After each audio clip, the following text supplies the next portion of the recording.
السلام عليكم. الحذر ثم الحذر من كل ما يؤثر على صحتك. Singgung wasit Alkauf, supporter Oman bereaksi begini usai timnas kalah. Dibuat takjub, jurnalis Inggris puji satu sosok pemain timnas Indonesia ini. Keputusan Sintayong yang patut dipertanyakan. Hikmah di balik kekalahan, peluang skuad Garuda lolos Piala Dunia masih terjaga. Push like di bawah, lanjut simak informasi selengkapnya sebagai berikut.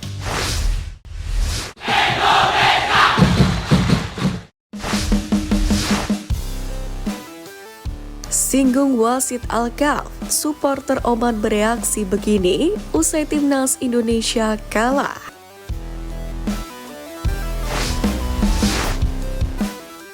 Kekalahan timnas Indonesia atas Cina turut mengundang atensi supporter Timur Tengah. Hal itu terbukti ketika warganet Oman merasa bahagia menengok kegagalan timnas Indonesia mencuri 1 poin di Qingdao, markas Cina. Menurut komentar dari sebagian netizen Oman, kekalahan Indonesia ini atas Cina merupakan buntut dari karma atas hujatan yang diterima oleh wasit Ahmed Alkauf. Sebagai informasi, wasit Ahmed Alkauf yang sempat dihujat supporter timnas Indonesia setelah melawan Bahrain mempunyai kewarganegaraan Oman. Maka tak mengherankan solidaritas warga Oman terhadap Ahmed Alkauf membuat mereka menertawakan kekalahan timnas Indonesia atas Cina, yakni sebagai ajang balas dendam.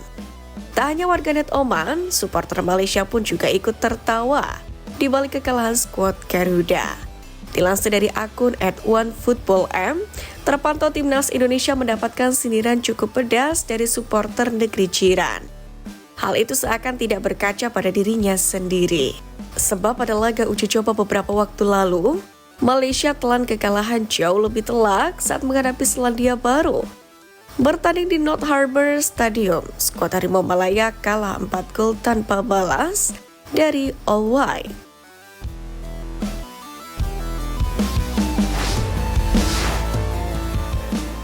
Keputusan Sintayong yang patut dipertanyakan.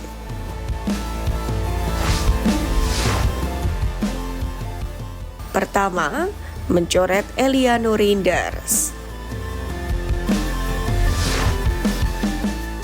Sebelum laga dimulai, muncul kehebohan soal Eliano Reinders dicoret dari skuad Merah Putih yang menimbulkan pertanyaan. Kabar yang beredar bercampur di antara keputusan Sintayong dan sang pemain mengalami cedera minor. Jika memang itu adalah keputusan taktikal Sintayong, maka hal ini patut dipertanyakan. Karena Reinders adalah opsi serba bisa yang setidaknya lebih baik dari sejumlah pemain yang dibawa. Maka pemain PEC Zoli ini bisa menggantikan peran Asnawi yang terbukti bermain buruk melawan Cina. Kedua, mencadangkan Rizky Ridho. Ridho difavoritkan untuk tampil sebagai starter mengambil alih tempat Ahmad di susunan pemain utama. Namun sang bek tengah Persija justru tidak ada dalam starting line up. Di babak kedua setelah Ridho diturunkan, pertahanan timnas Indonesia pun terlihat lebih baik, meski harus mengorbankan Mislegers ke bangku cadangan. Ketiga, menaruh Calvin Verdong sebagai bek tengah. Sintayong memilih untuk memainkan Calvin Verdong sebagai bek tengah, meskipun sang pemain NEC Nijmegen sejatinya adalah bek kiri. Imbas dari hal ini, Saint Patinama menjadi starter untuk pos bek kiri. Dan sang pemain Kasyupen turut andil dalam penciptaan gol pertama Cina. Kemudian pada gol kedua, aksi Verdong yang naik ke lini serang menyebabkan lini pertahanan lowong. Jesus dan Hilgers pun terlalu renggang, dan Zhang Yuning memanfaatkan peluang untuk mencetak gol kedua.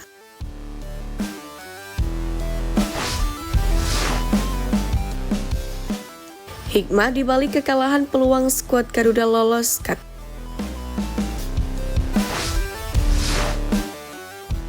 Meski menelan kekalahan dari Cina pada matchday keempat kualifikasi Piala Dunia 2026, namun timnas Indonesia punya sejumlah catatan positif yang membuat asa Garuda lolos kian terbuka. Salah satunya adalah produktivitas gol timnas Indonesia yang masih terus berlanjut dari laga sebelumnya. Seperti yang diketahui sebelum hadapi Cina, anak asuh Sinteyong lebih dulu bertamu ke Bahrain dan mampu bermain imbang 2-2. Jika digabungkan dalam 2 pertandingan terakhir, timnas Indonesia telah mampu ciptakan 3 buah gol ke gawang lawan. Angka ini lebih baik dari 2 laga awal di mana skuad Garuda cuma bisa sekali cetak gol saat bertemu Arab Saudi. Selain produktivitas gol yang meningkat, hal positif lain adalah gaya bermain timnas Indonesia yang mampu mendominasi meski tampil di kandang lawan. Tercatat, anak asuh Sinteyong mampu torehkan 76% penguasaan bola dan melepaskan 14 tembakan ke gawang Cina. Penguasaan bola yang dominan atas Cina pada laga tadi malam jadi kabar baik sekaligus bukti buat timnas Indonesia bahwa mereka bukan lagi tim terlemah di grup C kualifikasi Piala Dunia 2026 ini. Hanya saja masih ada kesalahan minor yang wajib diperhatikan oleh STY, khususnya dalam hal pemilihan pemain.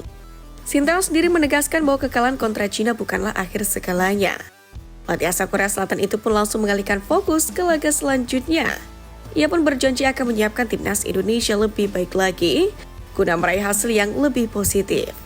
Menanggapi hal tersebut, Ketum PSSI Erick Thohir menyuarakan untuk tetap mendukung skuad Merah Putih. Erick Thohir juga akan mengevaluasi skuad Garuda untuk menjaga peluang lolos ke Piala Dunia 2026.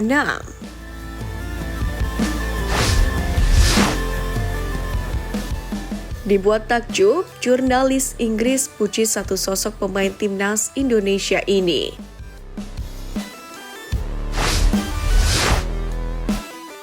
Lemparan ke dalam Pratama Arhan kembali menyelamatkan wajah timnas Indonesia di kontestasi internasional. Terbaru dalam lawan Cina Selasa malam, suami Aziza Salsa itu kembali membuat lemparan ke dalam jauh yang berujung gol untuk Tom Haye. Padahal Arhan baru masuk semenit sebelumnya. Seorang jurnalis asal Inggris, Ben Griffiths, menyebut lemparan ke dalam Arhan sebagai salah satu opsi penyerangan paling mematikan di era sepak bola modern ini. Ben Griffiths pun menjelaskan setidaknya ada 3 alasan di balik ulti dari lemparan jarak jauh Pratama Arhan. Pertama adalah lemparan Arhan ini tidak hanya sekali atau 2 kali berhasil membuahkan gol, melainkan juga hampir berkali-kali. Timnas Indonesia justru bisa mencetak gol penting dari servis ini. Kedua, lemparan Arhan ini tidak hanya bisa jauh jaraknya, tapi juga ada kecepatan dan kekuatan saat melempar bola. Itu bisa menjadi makanan empuk bagi rekan-rekannya agar bisa menyundul bola karena serasa memanfaatkan servis tendangan penjuru. Ketiga, spesialnya lemparan Pratama Arhan selalu bisa membuahkan kemelut di depan gawang dan jadi peluang besar para rekan mereka untuk bisa mencetak gol. Jauh sebelum Arhan, opsi penyerangan lewat lemparan ke dalam jarak jauh ini pernah dilakukan oleh Rory Delap. Legenda sepak bola Irlandia itu pun memiliki kecepatan lemparan sampai 60 km per jam. Bukan tidak mungkin, Arhan juga bisa memecahkan rekor itu suatu hari nanti.